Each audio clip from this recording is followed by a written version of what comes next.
Channel में आपका स्वागत है। धन्यवाद। हमारे साथ जुड़े और हमारा पूरा वीडियो देखें। मित्रों को नमस्कार। आप हैं बसंत गुरु जी के साथ। दोस्त, हमारे भारतीय मनुष्य ज्योतिषी यानी कुंडली की भाषा समझ आए ना आए, पर ज्योतिष जरूर समझते हैं। गांव हो, देहात हो, गली हो, मोहल्ले हो, कहीं भी हो, आपको ज्योतिषों की दुकान आपको मिल जाएगी, या लोग ज्योतिष के शरण में आपको जाते ही मिल जाएंगे। जब कोई चीज़ समझ नहीं आता, जीवन की परेशानियां फंस जाती है, हमारे सारे परिश्रम मेहनत जो है बेकार चला जाता है, और जब कोई चीज़ हमें ऐसा लगता है उलझ जाते हैं क्या करें क्या ना करें, तो एक सलाहकार के शरण में जाते हैं। उनको लगता है कि हम ज्योतिष के पास जाएंगे और सारे मसला हल हो जाएंगे, तमाम मसला हल हो जाएंगे।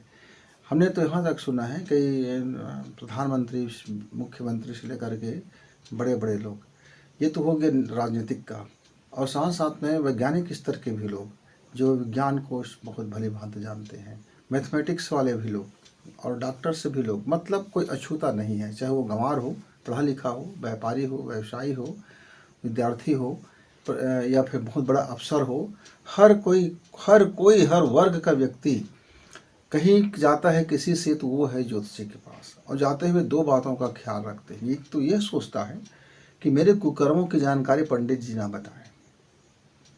मन में कभी भय भी हो जाता है, यदि मैं अपने ज्योतिष गणना करने जाऊं और कहीं मेरी कच्चा चिट्ठा ना खुल जाए।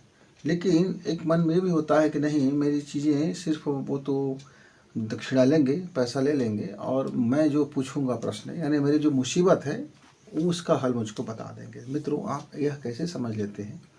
जो व्यक्ति गणना करके, आपके भविष्य काल की गणना करके यह बताने में सक्षम है कि आपके जीवन में कौन सी घटनाएं क्या दिशा में आपको मोड़ देगी, क्या वह व्यक्ति उस गणना से यह नहीं जान सकता कि आपके अंदर में क्या चलते हैं और किस किस तरीके से आपने जीवन जिया है, आपके जीवन में क्या क्या चीज़ें घटित हुई है, आप किस तरीके से धन कमाए हैं, किस तरीके से आपने अपनी करियर बनाई है, किस तरीके से नौकरी पाया है, किस तरीके से जीवन जी रहे हो, किस तरीके से आपकी आदतें व्यवहार हैं, सारी चीज़ें उस ज्योतिष की 12 खंड में आ जाता है। मित्र,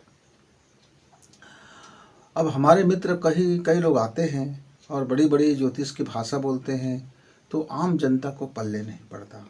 वाह, क्या चीज़ है, इसको समझ नहीं आता, लेकिन लोग जाते हैं। हस्तरेखा भी उसी में से एक है। हस्तरेखा उसका एक अंग है।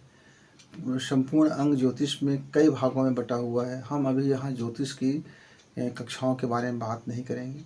आप कुंडली कैसे जानते हैं, इसके बारे में हम बात नहीं करेंगे। आज हम बात करेंगे कुंडली की बहुत बड़ी समस्या पर। इतनी बड़ी समस्या है मित्रों कि उसमें ज्योतिषाचार्य लोग भी उस समस्या से उबर नहीं पाए हैं। वो क्या है कि कुंडली का गणना सही होने के बावजूद भी जो ज्योतिष फल होता है, ज्योतिष फल में हम देखते हैं कि वो जो बताते हैं उसमें से कभी कभी तो 90% गलत निकल जाता है, 10% सही रहता है, कई बार 50% का मामला रहता है, कई बार 60 और 40% का मामला रहता है। और हम सोचते हैं कि हो सकता है हमारी गणना में कुछ त्रुटि रहा होगा। इसी संबंध में एक दिन हमारे मित्र आए, बड़ी चर्चा हुआ। मेरे वो बड़े नज़दीकी मित्र हैं और पंडित जी हैं और बड़े ज्योतिषाचार्य हैं। वो तमाम तरह के ज्योतिष पर उनका अधिकार है।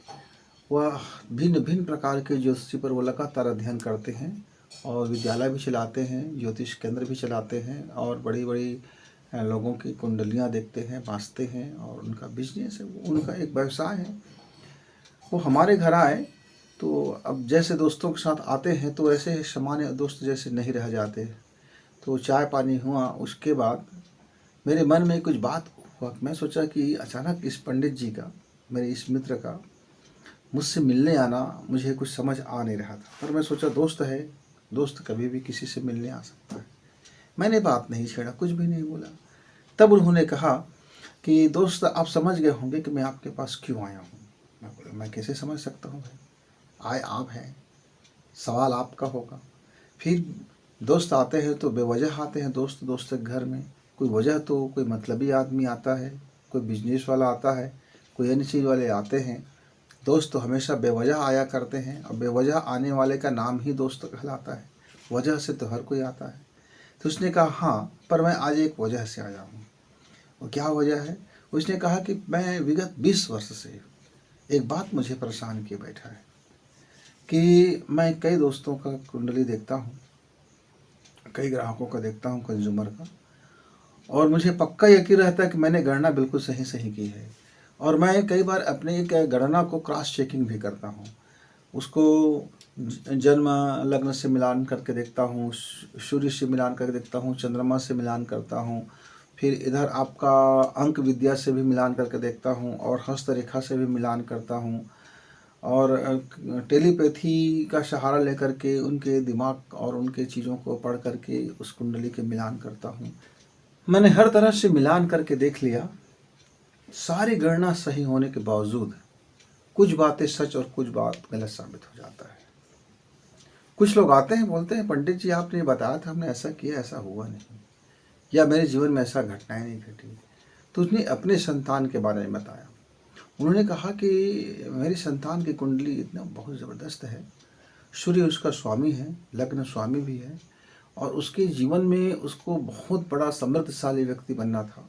उसके कुंडली के हिसाब से तो उनके जीवन में बहुत सारे अच्छी चीज़ें हैं, लेकिन आज मैं देखता हूँ तो आवारा हो गया है और बेरोज़गार हो गया है, और तमाम तरह के ड्रगिस्ट हो गए हैं। न जाने क्या क्या चीज़ उसने जीवन में धारण कर लिया है। जबकि कुंडली में मैं देखता हूँ तो उसकी संगति के घर में बहुत शानदार ग्रह है, पर ऐसा हो क्यों रहा है? ऐसा ऐसा क्यों हो रहा है मेरे समझ में नहीं आया। तो मैं 20 साल तक इस संबंध में रिसर्च करता रहा, पर मुकम्मल जवाब नहीं मिला। तो मैंने बोला मित्र, मैं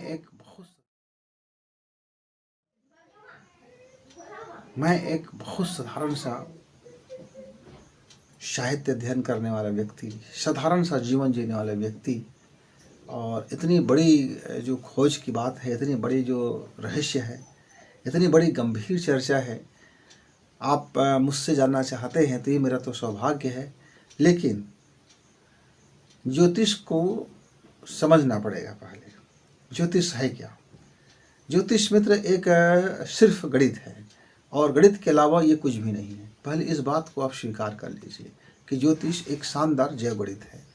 मतलब जिस तरह से भौतिक, रसायन और आपका अन्य गणित होते हैं, उसी तरह से यह एक हमारे शरीर की एनर्जी को नापने वाली एक गणित है कि एक व्यक्ति के जीवन में, उसकी कुंडली में, मतलब उसका डीएनए में, उसके डीएनए में कौन कौन सा तत्व प्रभावी होगा, कौन कौन सा तत्व उसके जीवन में हावी है, और कौन कौन सा नाड़ी उसके जीवन में प्रभावशील है, उसके अनुसार से उसकी लाइफ, उसकी सोच, उसके दिमाग, उसका कार्यशैली बदल जाता है। लेकिन वो अपने आप को बदल सकता है। इस बीच में उसने यदि सावधानी नहीं किया, गलत संगति में चला गया, तो उसका वो प्रभाव गलत संगति में जाएगा। अच्छा में आ गया तो अच्छा प्रभाव आएगा। मसलन मान लीजिए आपके पास एक ऐसी बुद्धि है जिससे आप तमाम तरह की सब्जियां काट सकते हो, छुरी है, कांटा है, तमाम तरह से छुरी है आपके पास, लेकिन आपका विचार बदल गया, आपका माइंड बदल गया, तो आप उसी छुरी से, उसी चाकू से आप दुनिया की गला भी काट सकते हो। अब इसमें छुरी का तो दोष तो है नहीं, कांटे का दोष है नहीं, चाकू का दोष है नहीं। अब दोस्त उस हाथ का है जिस जो जो जो दिमाग से जुड़ा हुआ है। अब हाथ से आप छुरी चलाते हो, आप देखते हाथ को हो, पर वास्तव में हाथ छुरी नहीं चला रहा है। वास्तविक इसका जो मास्टर माया है वो तो उसके माइंड में है। तो ज्योतिष में जब आप किसी गणना को करते हैं, तो जिस जातक की आप कुंडली देखते हैं मित्र, उसकी माइंड को भी देखिए, उसकी चाल और चलन को देखिए, उसके जो ज़िंदगी में चलने वाले स्वर को देखिए, क्योंकि स्वर ही वह मास्टर है जो उसको इस दिशा में धकेल देता है। इसीलिए कई बार आप जब कुंडली की गणना करते हैं, गणना सही होते हुए भी फल उसके विपरीत हो जाता है। जैसे आपने कहा कि उसको कलेक्टर बनना था, पर बेरोजगार है, चपरासी तक नहीं बना, और इधर उधर मुंह मारे फिरते रहता है। तो आपने उसका दूसरा पक्ष भी देखा था कि ये जिद्दी होगा, हठी होगा, और जिस क्षेत्र में ये आगे बढ़ेगा उस क्षेत्र में यह बांध तोड़ते हुए आगे बढ़ेगा। अब उसने अवार्गी के क्षेत्र में अपना पैर रख लिया तो अवार्गी के क्षेत्र में अपना निर्बाध गति से बढ़ रहा है, उसका दिशा तय हो जाता है, रास्ता तो चयन उसको करना है जातक को। तो कुंडली कभी कौन से रास्ता आप चलोगे ये नहीं बता सकता। हाँ, आपका गुण बता सकता है, आपका गुणधर्म बता सकता है, आपकी क्वालिटी बता सकता है, लेकिन आपके भीतर में वो क्वालिटी, वो बीज, वो जो विचार बीज है, जो सम्यक बोध है, जो दृष्टिकोण है, वो बीज प्रभावित तो वातावरण से होता है, संगति से होता है, और परवरिश से होता है, संस्कार से होता है। तो मित्रों, इस चीज़ को समझे बगैर हम ज्योतिष को नहीं समझ सकते। तो उन्होंने कहा कि मान लीजिए मुझको किसी जातक को अब सही करना है, या कुंडली में उसकी सही पहचान करना है कि कब कब उसके जीवन में टर्निंग पॉइंट आ सकता है और उसका उपाय क्या हो। तो मित्रों, आप कुंडली में तमाम तरह की चीज़ों के आप इंगित करते हैं कि राहु वक्री है, उसका दृष्टिकोण है, ऐसा है, वैसा, वगैरह वगैरह, ठीक। तो आप देखते हैं चंद्रमा को आपने मन का स्वामी कहा, तो जो चंद्रमा का गुण है वो फिर व्यक्ति के मन का गुण होगा। तो उसका चंद्रमा यदि नियंत्रित होगा, चंद्रमा सही होगा, चंद्रमा को यदि वह सही दिशा देंगे, यानी उसके सूर्य के ऊपर निर्भर है चंद्रमा की कलाएं, यानी सूर्य उनका शरीर है, और जब सूर्य उसका जो तापमान मतलब गर्मी और शीतलता उसके जीवन में बराबर बना रहेगा, मतलब शीत और पित्त उसके शरीर में यदि बैलेंस होगा तो उसका जो दिमाग है वो दिमाग बैलेंस में आएगा। तो शीत और पित्त को शरीर से यदि वो नियंत्रण कर ले अपने जीवन में, और वो उसको सही अनुपात में रखे, बैलेंस में रखे, तो उसकी दिशाएं भटकने का गुंजाइश कम होगा।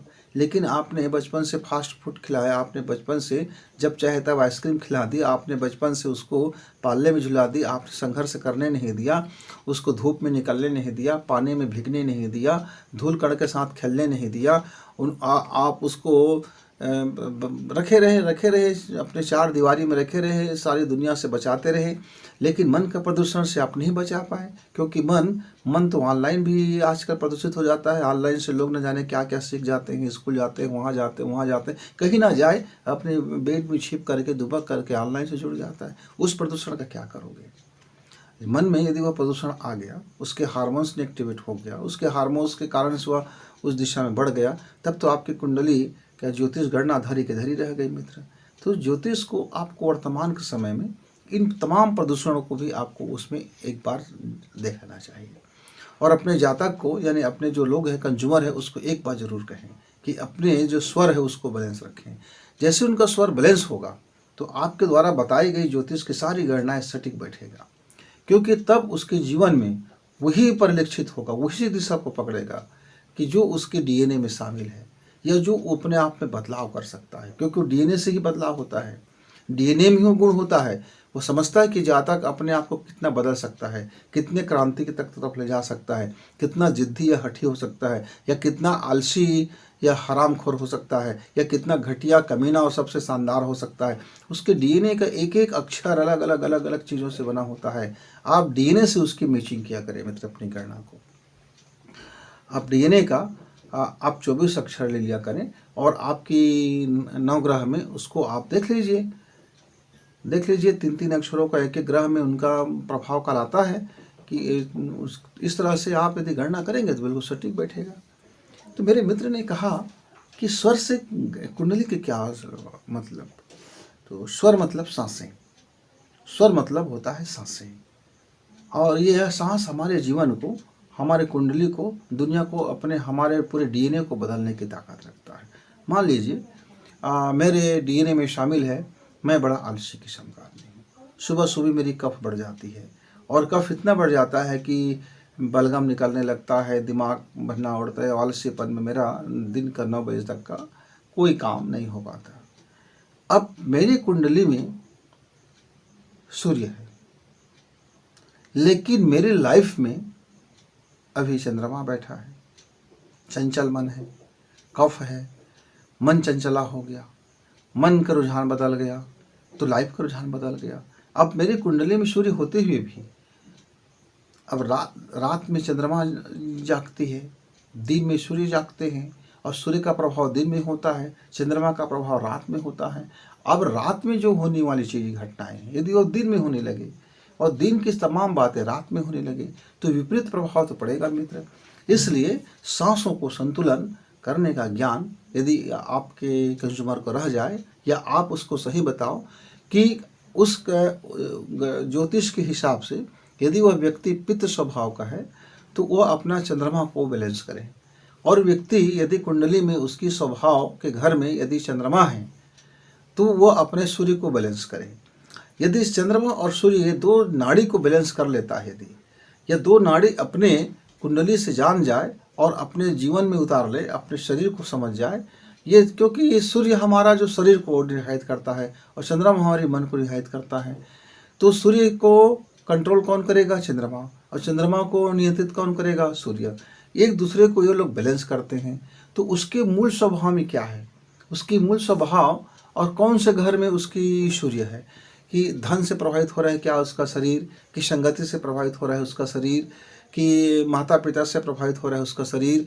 माने सूर्य का घर किस में है, कौन से घर में है, कि मैत्री के घर में है, कि शत्रु के घर में है, कि आमदनी के घर में है, कि खर्च के घर में है, कि उसके मूल लग्न में है, कि स्वामी के घर में है। जिस घर में होगा उसका गुण प्रभाव उसके सांसों पर आएगा मित्र।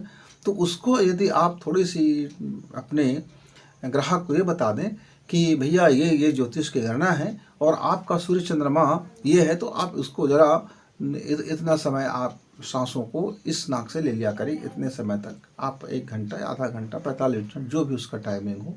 और उनको ये भी बता दिया जाए कि सुबह जो 6 बजे से आपका प्रत्येक घंटा में आपको अपना सूर्य को बढ़ाना है टाइमिंग को, या चंद्रमा के टाइमिंग को बढ़ाना है। जैसे 20 मिनट पृथ्वी का टाइम है, तो क्या 20 मिनट हम चंद्रमा के टाइम को करें या 20 मिनट सूर्य के टाइम को कर लें। अपने लाइफ में इतना चेंज कर लें तो आपकी बताई गई सारी ज्योतिष की गणना वो सटीक बैठेगा मित्र। ना राहु का वक्री काम करेगा यहाँ, ना शनि का कोई भय होगा। कोई चीज़ का भय दिखाने की ज़रूरत नहीं है, उनको समझाने की ज़रूरत है। कोई ग्रह हमारे लिए कभी नुकसानदायक हो ही नहीं सकता, चाहे वो 9 ग्रह जितने भी आप बताते हैं, कोई किसी का अमंगल कर ही नहीं सकते मित्रों। तो किसी को आप भयभीत ना करें, किसी को आप यह ना कहें कि आपका इतने बड़े हैं।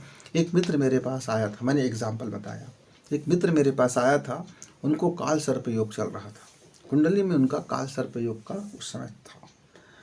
पंडित जी ने उनको बताया था और वो उस व्यक्ति बहुत परेशान था, पूरे परिवार परेशान थे कि इसका न जाने क्या होगा, क्योंकि तब वह एक बहुत बड़े व्याधि में आ चुका था, बहुत बड़ा रोग उनको लग चुका था और घर के लोग भी बड़े परेशान थे, धन भी जा रहा था, इलाज भी चल रहा था, कई तरह तरह के अनुष्ठान किए। उनके बताने के अनुसार से उन्होंने राहु का शमन करा लिया है, काल सर्प दोष का निवारण भी करा लिया है, वगैरह वगैरह। मुझे बड़ी हंसी आ गई। मैंने अपने मित्र से कहा, आप इतने प्रकांड पंडित हो और काल सर्प दोष का निवारण आपके सामर्थ्य में होगा? कोई व्यक्ति उसके सामर्थ्य में होगा? अरे जिसके सामर्थ्य में अपने खुद का निवारण नहीं है मित्र, वो किसी दूसरे व्यक्ति का मृत्यु दोष को वो शमन कर देगा केवल एक हवन से, एक पूजन से, किससे? तो मित्र किस मुगालते में जीवन आप लोगों को बहकाते हो। वो व्यक्ति अपना काल सर्पदोष योग स्वयं ही ठीक कर सकता है, स्वयं ही ठीक कर सकता है। यदि उसके लग्न में सूर्य है तो उसकी चंद्र नाड़ी को आप बेसिक नाड़ी में बदल दीजिए। मतलब जैसे पृथ्वी का 20 मिनट का टाइम है तो उसका चंद्र नाड़ी का 20 मिनट का वो प्राणायाम करे, उसके बाद वो सूर्य नाड़ी का प्राणायाम करे और उसके बाद सम नाड़ी का प्राणायाम करे।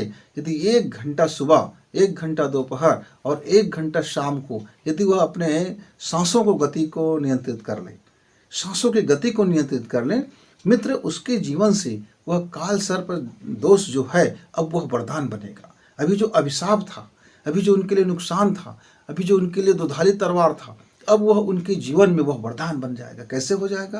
क्योंकि उसका प्रकृति बदल जाएगा। जैसे एक सर्प है, एक सर्प का विष जो होता है, किसी को काट दे, किसी को डस दे तो उस व्यक्ति का प्राणांत हो जाता है। लेकिन वही सर्प के विष यदि डॉक्टर के हाथ में लग जाए, वैज्ञानिक के हाथ में लग जाए तो वो दवा बदल दी जाती है।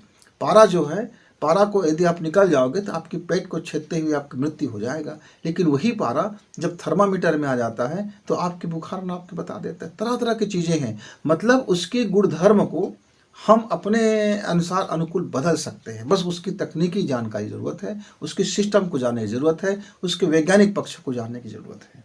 तो हमारे कुंडली में कभी भी कोई दोष जो बताया जाता है, दरअसल वो गुण होता है। दोष हम कह देते हैं क्योंकि हम अनजाने में, ना समझे में हम उसको दोष बोलते हैं, दरअसल वो हमारे उस समय का विशेषता होती है। अब मान लीजिए एक एग्जाम्पल है, मेरी कुंडली में हमेशा हमेशा पित्त का आवरण रहता है, पित्त बढ़ा रहता है। मैं एक बड़ा क्रोध मिजाज का व्यक्ति हूँ, मान लीजिए मैं बड़ा क्रोध मिजाज का व्यक्ति हूँ और ये जानकारी मुझे हो जाए कि मेरी लाइफ में बड़े तमस रहता है, क्रोध रहता है, तो मैं सेना में चला जाऊँ। सेना में जाने में मेरा सही उपयोग होगा, बिल्कुल सही उपयोग होगा। अब मान लीजिए मैं ऐसी जगह में मेरी ड्यूटी कर रहा हूँ जहाँ लोग पब्लिक है और जहाँ ज़्यादा से ज़्यादा पब्लिक का दबाव है, तो मैं बात बात में मैं तो झगड़ा कर बैठूँगा। तो अपने मूल स्वभाव को समझ जाइए, उसके बाद उसका बिजनेस है, उसका करियर है, उस दिशा में आप काम करना शुरू करेंगे तो आपके गुण में बदल गया, विशेषता में बदल गई। और ये सब का निवारण या इस सब का टेक्निकल है, ये है हमारे सांसों के विज्ञान में। तो मित्रों, आपके कुंडली में यदि कभी भी कोई दोष आपको समझ में आता है तो आप अपने सांसों को बैलेंस कीजिए। बस जो सांस, जो आपकी बायोलॉजिकल टाइम टेबल है, जो आपका शरीर का बायोलॉजिकल है, जो आपका माइंड का बायोलॉजिकल है और जो आपकी हैबिट की बायोलॉजिकल है, माने साइंस को आप देख लीजिए कि आपका मन किस समय कितना क्या क्या रहता है। 24 घंटे में आप आकलन कर लीजिए हफ्ते भर में कि आपका मन सुबह कैसे रहता है, दोपहर कैसे, शाम को कैसे रहता है। सुबह आपका शरीर कैसे लगता है, दोपहर को कैसे लगता है, शाम को कैसे लगता है। और आप जो प्रकृति का, जो नेचर का जो बायोलॉजिकल टाइम टेबल है, उस टाइम टेबल से अपनी संगति बैठा लीजिए, उस टाइम टेबल के अनुरूप अपने सांसों को कर लीजिए। जैसे आपकी सांसें बैलेंस होगा, 1 घंटा में जो बैलेंस होगा, आपकी सांस किस समय आपको ज़रूरत है। एक एग्जांपल मैं देता हूँ। सुबह सुबह सूर्योदय का समय है तो आपको चंद्र नाड़ी का अभ्यास करना चाहिए, मतलब चंद्रमा आपके दिमाग में हो और आपकी जो ये दाहिना नाक बंद कर दीजिए और बायां नासिका से आप सांसें लीजिए और छोड़िए। 15 मिनट तक यदि आप इसको कर लेते हैं और 15 मिनट से फिर विपरीत कर लीजिए और 15 मिनट को सम कर लीजिए, 45 मिनट हो गया। अब दिन भर 24 घंटे आपकी जो नाड़ी है अब वो इसके अनुकूल चलेगा। अब सुबह सुबह आपको बहुत सर्दी है, इतनी सर्दी है कि आप क्या बता सकते हो, और जुकाम भी है और बुखार भी है। अब कौन सा नाड़ी लें, बड़ी समस्या हो गया। सर्दी है तो चलो भाई सूर्य नाड़ी ले लेते हैं, लेकिन अब गर्मी है तो चंद्र नाड़ी है, अब जुकाम भी है, अब क्या करें। तो ऐसे हालात में जब मिक्स चीज़ आ जाए तो आप अपनी दिनचर्या की शुरुआत में तो सम नाड़ी से करें, मतलब दोनों नासिका बंद करें और खोलें, फिर सांस लें गहरी, फिर अंतः कुंभक करें और तब तक करते रहें जब तक कि उसको छोड़ने की जरूरत ना हो। फिर आप गहरी सांस लें। आप 15 मिनट तक की आप अध्यात्म में चले जाइए, 15 मिनट तक की विचार शून्यता में चले जाइए, 15 मिनट तक कि आप अपने दोनों नाड़ी को बैलेंस कर दिया। अब आप गर्म नाड़ी से आप शुरू कर सकते हैं। अब आपने दाहिना नाक से आप प्राणायाम कीजिए और बायां से छोड़ दीजिए। अब बायां से खींचिए, अब दाहिना से छोड़ दीजिए, दाहिना से खींचे, बायां से छोड़ दीजिए। इससे क्या होगा, आपका शरीर का वात, पित्त, पित्त और कफ तीनों बैलेंस होगा और आपका दिमाग भी बैलेंस होगा। इस तरह से बैलेंस करने के बाद आप अपनी दवा लेते हैं, वो दवा आपका असरकारक होगा।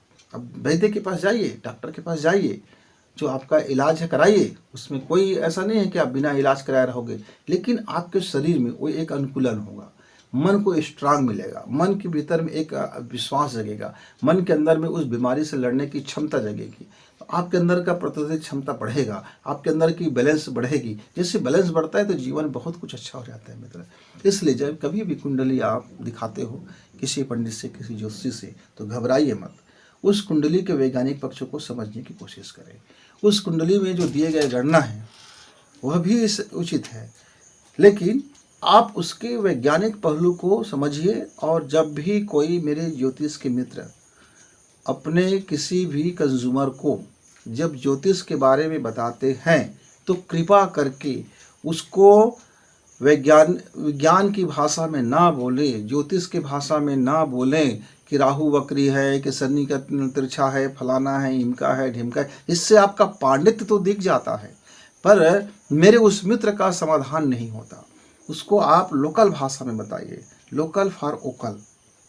हमारी जो दैनिक भाषा है, हमारी जो जीवन की चर्या है, अब उस भाषा में एक एक ग्रह की विशेषता, वो ग्रह हमारे शरीर में क्या प्रभाव डालता है और हमारे नाड़ी को कैसे बदलता है और हमारे ब्रेन को कैसे बदलता है, हमारे मस्तिष्क में क्या प्रभाव डालता है, हमारे जीवन में वो कैसे उतरता है, आप उसके इस वैज्ञानिक पक्ष को समझाइए और हमारी भाषा में समझाइए, जिससे हमारा वह मित्र भटके मत और किसी चीज़ में जा कर के वो अपने आप को कुछ भी नुकसान ना कर ले। तो मेरे मित्र, आप जब भी कुछ ऐसा ज्योतिष देखते हैं तो कृपया करके पांडित्यपूर्ण शब्दों से आप कंज्यूमर को भ्रमित ना करें। हमारे अधिकांश 99% हमारे जो ज्योतिष के बड़े बड़े प्रकांड जानकार व्यक्ति हैं, वो सिर्फ एक ही चीज़ बोलते हैं, एक ही चीज़ से लोगों को भ्रमित कर देते हैं कि फलाना का वक्री है, फलाना मांगलिक है, फलाना का ये दोष कर रहा है, आप निवारण करा लीजिए। यह माने इतनी शानदार जो गणित है, दुनिया का लाजवाब गणित है, दुनिया का ऐसा लाजवाब भविष्य का गणित है कि मित्रों, कि आज का जो हमारा कंप्यूटर का गणित है, इससे भी ये कई गुना बहुत आगे है। लेकिन इसको ग्रहों की वो दोष निवारण फलाना ठिकाना इमका में लोगों को ऐसा उलझा दिया कि ये बकवास की चीज़ें समझ के लोग अब इससे दूर रहते हैं। इसको गंवारों की अब समझ रहे हैं। कई पढ़े लिखे लोग आते हैं, आप कुंडली पे भरोसा करते हैं गुरुजी? क्या गंवारी पर में भरोसा करते हैं? भरोसा करना अलग बात है, कुंडली जानना अलग बात है मित्र। आप जानोगे तभी तो भरोसा कर पाओगे, लेकिन आप अनजाने में भरोसा कर लेते हो, बिना समझ के भरोसा कर लेते हो, बिना सोच के भरोसा कर लेते हो। उसने कहा मणि पहन लीजिए सब ठीक हो जाएगा, आपने मणि पहन लिया, क्या ठीक हो गया? उसने कहा हीरा पहन लीजिए सब ठीक हो जाएगा, अब क्या सब ठीक हो गया?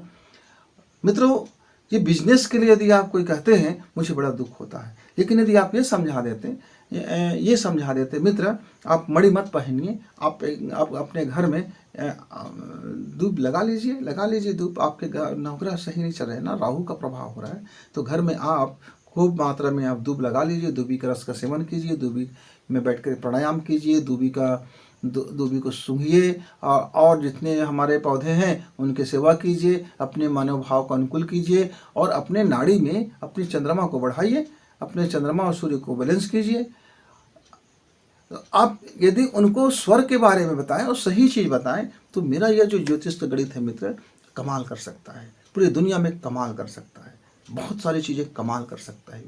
वे ये बता सकते हैं कि आज का जो मंगल ग्रह जो प्रक्षेपित यान जो किया जाएगा, वो कितने अंश और कितने कला में हो और कितने घड़ी में हो, मतलब कितने पल में हो, और उस पल में जब कोई व्यक्ति, जब वहाँ जितने भी बैठने वाले लोग हैं, उसको कौन से अपने स्वर को उनके साथ में वातावरण बनाए, मैंने जो एटमॉस्फेयर हो, जो चुंबकीय प्रभाव हो, वहाँ बैठने वाले वैज्ञानिक हो, उनकी कौन सी सांस से सांसें चले और कौन सी सांसें उस समय ना चले, अंतर्द्वंद ना हो, तो वह जो मशीन है उसको जो वाइब्रेशन मिलेगा वह छलांग लगा देगा। जानने की ज़रूरत है, ये महान गणित है, पर भ्रमित होने के कारण ये दुनिया में सबसे वाहियात गणित बन चुका है मित्रों। बड़ा दुख होता है और हमारे महापंडित लोग इस पर बड़ी भूमिका निभाते हैं। तो मित्रों, मैं बहुत बड़ा इस ज्योतिष का मैंने PhD तो नहीं किया है, पर अपने जीवन काल में 35 बरस इसके एक एक पॉइंट को समझने में और जीवन में तालमेल बैठाने में, इसका मतलब क्या है, इसका अर्थ क्या है, इस साइंस को समझने में लगा दिया है। लेकिन मैं कभी किसी का कुंडली बनाता नहीं हूँ, मैं देखता भी नहीं। आते हैं कई लोग दिखाते हैं, तो मैं बोलता हूँ कुंडली रखे रहिए, आप अपने जीवन को देखिए, आप अपनी सांसों को देखिए, आप अपने विचार को देखिए, आप अपने भावना को देखिए, आप अपने जो शरीर क्षमता को देखिए, आपके भीतर में जो क्षमताएं हैं उसको देखिए, सारा चीज़ ठीक हो जाएगा। कुंडली मतलब क्या है? कुंडली मतलब आज का वो चीज़ है, जैसे कि आपने एक्सरा कराई, आपके फेफड़ा में क्या है वो दिखेगा, आपके ब्रेन में क्या चल रहा है आपका बता देगा, पेट में क्या सोनोग्राफी बता देगा। सोनोग्राफी बदल तो नहीं देगा आपकी पेट के तासीर को, कि आपके पेट पे भैया पानी है तो इसको, पथरी है तो इसको निकाल दिया जाए, लिख दिया तो इसको बदल दिया जाए। तो हमारा जो कुंडली होता है वो हमारे लाइफ का एक प्रकार का एक मशीन है जिससे आप देखते हैं कि आपके अंदर में क्या क्या चीज़ें हैं। वे आपके जीवन को बदलने के लिए महारत हासिल नहीं होता कि आप एक घर को दूसरे घर में बैठा दो, पंडित जी क्या है लिखने का तो बात है, चंद्रमा की जगह में सूर्य कर दो, सूर्य की जगह में चंद्रमा कर दो, थोड़ा डेट को बदल दीजिए, थोड़ा टाइम को बदल दीजिए। कितने लोग आते हैं शादी का कुंडली मिलान कराने, और कोई मंगली है, कोई महामंगली है, कोई फलाना है, कोई इमका है, कोई ढिमका है, किसी का नाड़ी दोष है, किसी का योनि दोष है, किसी का फलाना दोष है। तो इसको पंडित जी पैसा लेते हैं और हवन पूजन कर देते हैं और आपका नाड़ी दोष समाप्त हो जाता है। दुनिया की कौन सी संसार में रहते हो मेरे मित्र, नाड़ी दोष को स्वयं वो लोग दोनों ठीक करेंगे, पति पत्नी मिल करके। आप और हम उसको ठीक नहीं कर सकते, प्रवृत्ति को वो अपना ठीक करेंगे और हम ठीक नहीं कर सकते। पूरा विज्ञान को समझा दीजिए ना, ले लीजिए ना पैसा, धंधा ही करना है, पेट ही चलाना है ना, तो ले लीजिए ना, अपना फीस रख लीजिए, ले लीजिए। हर व्यक्ति निःशुल्क नहीं कर सकता। ठीक है, मेरे बाप दादे का मेरे पास पूंजी है तो मैं किसी से शुल्क नहीं लेता, लेकिन आपके पास नहीं है, आपका बिजनेस है तो बिजनेस कीजिए, लेकिन आप गलत तरीके से ना करें। मित्र, लोगों को बताइए, सही चीज़ बताइए, विज्ञान पक्ष को बताइए, उनके जीवन में भला पक्ष को बताइए। तो कुंडली जितने भी विवाह मिलाते हैं मित्र, ये सब मन को धोखा के लिए मिलाते हैं। कुंडली मतलब आप समझ गए होंगे, वो एक प्रकार का हमारा एक ऐसा मशीन है जो हमारे भीतर की चीज़ों को, एक्सरे है, सोनोग्राफी है, EMI है, जो भी आप ब्रेन को नापने का मशीन है, मैपिंग मशीन है, तमाम चीज़ों से आज हमारा विज्ञान हमारे शरीर के भीतर की चीज़ों को नापते हैं, देखते हैं कहाँ कहाँ क्या परेशानियाँ हैं, हार्ट के भीतर क्या है, BP क्या है, अब तो और फिर हमको दवा दे देते हैं।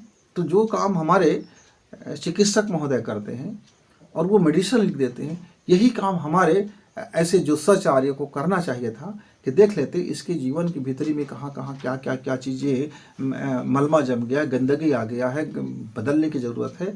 तो कौन सी दवा से बदली जा सकती है, कौन से मेडिटेशन से बदली जा सकती है, कौन से प्राणायाम से बदली जा सकती है, कौन से आचरण को ठीक करने से बदली जा सकती है, जीवन में कैसे अपने व्यवहार को बदले कि वो बदल ली जा सकती है, अपने खान पान में क्या सुधार करने के बदली जा सकती है, अपने विचार में और धारणा में क्या बदलाव करे को बदली जा सकती है, अपने लाइफ स्टाइल में क्या चीज़ जोड़े और घटाएं को बदली जा सकती है। मित्रों, ये दवा था उनका, ये दवा है उनका, लेकिन आप दवा को बिल्कुल नहीं करते हैं, दवा बिल्कुल नहीं बताते, बस देवा का रेपर समझा देते हैं ना। आपके राहु है तो ग्रह शांति करा लो। अरे भाई, राहु है मतलब आपके अंदर में एक बुरी आदत है शंका करने का, अविश्वास करने का, भरोसा नहीं होता आपको किसी के ऊपर, भरोसा ही नहीं कर सकते किसी के ऊपर। आपके जीवन में पूरी तरह से हावी है ये अविश्वास का करने का चीज़ें। तो ऐसे शंकालु व्यक्ति का जीवन तो हमेशा कष्टकर रहेगा, चाहे जितना भी पूजा पाठ करा लो। तो जैसे ही आपने अपनी शंका को आप निवारण कर लिए, शंका को त्याग दिए, विश्वास उसके जगह में ले आए, तो आपका राहु समाप्त हो गया। तो मित्रों, आप जो भी मेरे से जुड़े हुए मित्र हैं, कम से कम इस भ्रम से तो दूर हो जाएं कि जो कुंडली है और कुंडली गलत होता है या सही होता है, इस चक्कर में मत पड़िए। कुंडली का गणना सही होता है या गलत होता है, इस चक्कर में मत पड़िए। कुंडली में बताए गए जो चीज़ें हैं, कभी नहीं कहता राहु कि आप मणि पहनिए, कभी नहीं कहता सूर्य कि आप फलाना, हाँ ये फलाना कीजिए, कोई कहता ही नहीं है। बस वो तो हम कहते हैं अपने पेट के लिए। तो मेरे जो भी मित्र है वो समझे इस बात को, इसके वैज्ञानिक पक्ष को समझे। कुंडली नवग्रह की जो दिशाएं बताई जाती है मित्रों, बिल्कुल सटीक होता है, बहुत सही होता है, लेकिन उसके वैज्ञानिक पक्ष को समझिए। उसके वैज्ञानिक पक्ष को समझ जाएंगे तो ये आपके सफलता में बहुत बड़ी सहायक होता है, आपका करियर में ये बहुत बड़ा सहायक होता है, आपके बिजनेस में ये बहुत बड़ा आपके सहायक होते हैं, ये आपके जीवन को बदल देने में आपकी बहुत बड़ी सहायता करता है। आप ऐसा समझ जाइए कि आपके पास एक ऐसा पुस्तक हाथ लग गया है जो आपको ये बता रहा है कि बेटा कि इस रास्ते में जाओगे तो तुम गड्ढे में जाओगे, पर ये रास्ता जाओगे तो तुमको मंजिल की तरफ ले जाएगा। तुम संकट में आ गए हो, तुम्हारे परेशानी बढ़ गया है, तो बेटा तुम अभी शांत हो जाओ तो तुम्हारे जीवन में सुनहरा मौका आएगा, या तुम अभी शांत मत रहो, क्रियाशील हो जाओ तो तुम्हारी ज़िंदगी में शानदार आएगा। एक बताने वाला हो, एक गाइडलाइन हो, एक मार्गदर्शक हो, एक लाइफ कोचर हो जो साथ साथ हमारे चले, तो कितना बेहतर होगा। वही है कुंडली। कुंडली हमारे जीवन के साथ साथ चलने वाली हमारी लाइफ कोचर है। वो हमको बताते रहते हैं कि ये तुम्हारा बीमारी है, जरा इसको ऐसा ठीक कर लो, तुम स्वस्थ हो जाओगे, मानसिक स्वस्थ हो जाओगे, शारीरिक स्वस्थ हो जाओगे, और लाइफ से भी स्वस्थ हो जाओगे, कारोबार से भी स्वस्थ हो जाओगे। तो इस तरह से वह आपको दर्शाने का काम करता है मित्र। तो मैंने अपने मित्र से कहा कि पंडित जी कृपा करके अब आप बड़ी बड़ी भाषा में जो बोलते हैं लोग हमारे भ्रमित हो जाते हैं, चकित हो जाते हैं, आपकी विद्वता की तारीफ़ करते हैं और वो रिझ जाते हैं और वो आपके लपेटे हुए आपके सम्मोहनी शब्दों में वो फंस जाते हैं। तो कृपा करके आपने ज़िंदगी जीवन में जितना कमाया कमा लिया, अब कृपा करके हमारे जो आपके पास आते हैं उनको इसके वैज्ञानिक पक्ष से समझाइए और जागरण कीजिए। ये महान गणित है, हमारे धरोहर में होनी चाहिए, हमारे नए पीढ़ी को समझनी चाहिए, हमारे नए मित्रों को इसके बारे में अधिक से अधिक जानकारी होनी चाहिए और इस विद्या का प्रचार भी होनी चाहिए। लेकिन इसका दुष्विद्या का प्रचार रुकना चाहिए, इसके पीछे में चलने वाले कारोबार रुकना चाहिए, इसके पीछे में चलने वाले अंधविश्वास रुकने चाहिए, इसके पीछे में चलने वाले गलत धारणाएं रुकनी चाहिए वो गलत चीज़ें रुकनी चाहिए, इसके अच्छाई पक्ष उजागर होनी चाहिए। मित्रों, तो आपके जीवन में भी यदि आपने कुंडली बनवाई होगी, आपके ज्योतिषी ने कुछ बताया होगा, वो आपका गणना बिल्कुल सही होगा, लेकिन फलादेश हो सकता है गलत हो, क्योंकि आपका नाड़ी सम नहीं है, आपका नाड़ी संतुलित नहीं है। नाड़ी मतलब स्वर, स्वर मतलब सांस, सांस मतलब आपका जीवनचर्या वो संतुलित नहीं है, जिसके कारण आपका वह सही उतर नहीं रहा है या विपरीत परिणाम आ रहा है। तो मित्रों, समझिए अपने विज्ञान को और स्वयं को ठीक कर लीजिए, आप बेहतर हो चले जाओगे।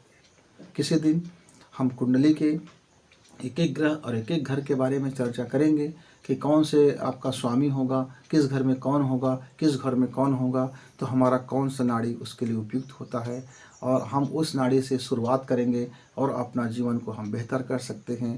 और किसी दिन मैं इस संबंध में चर्चा करूँगा, तब तक के लिए इंतज़ार करना होगा।